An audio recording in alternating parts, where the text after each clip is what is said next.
Proverbs 25. These are also the Proverbs of Solomon, which the men of Hezekiah king of Judah copied.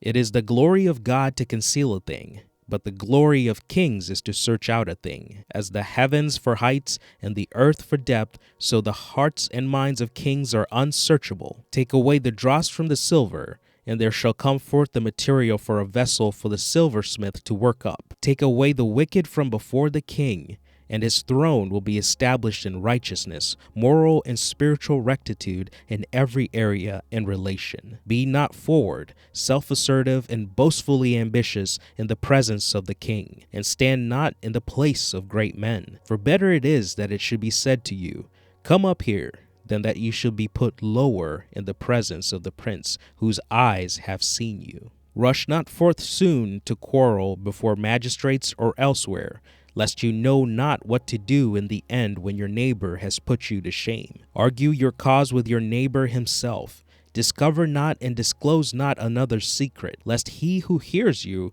revile you and bring shame upon you, and your ill repute have no end. A word fitly spoken and in due season is like apples of gold in settings of silver. Like an earring or nose ring of gold or an ornament of fine gold is a wise reprover to an ear that listens and obeys. Like the cold of snow brought from the mountains in the time of harvest, so is a faithful messenger to those who send him, for he refreshes the life of his masters. Whoever falsely boasts of gifts he does not give is like clouds and wind without rain. By long forbearance and calmness of spirit, a judge or ruler is persuaded, and soft speech breaks down the most bone-like resistance. Have you found pleasure sweet like honey?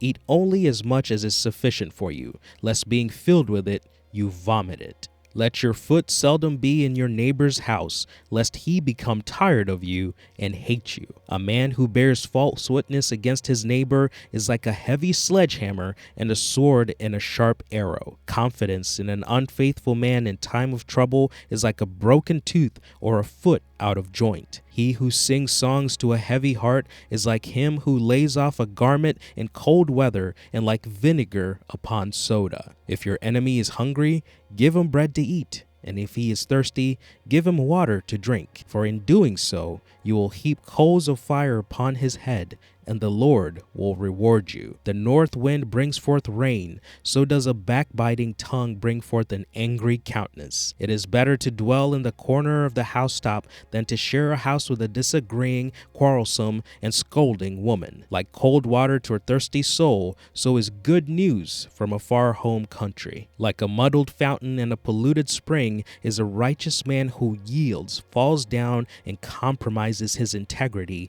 before the wicked. It is not good to eat much honey, so for men to seek glory, their own glory, causes suffering and is not glory. He who has no rule over his own spirit is like a city that is broken down and without walls.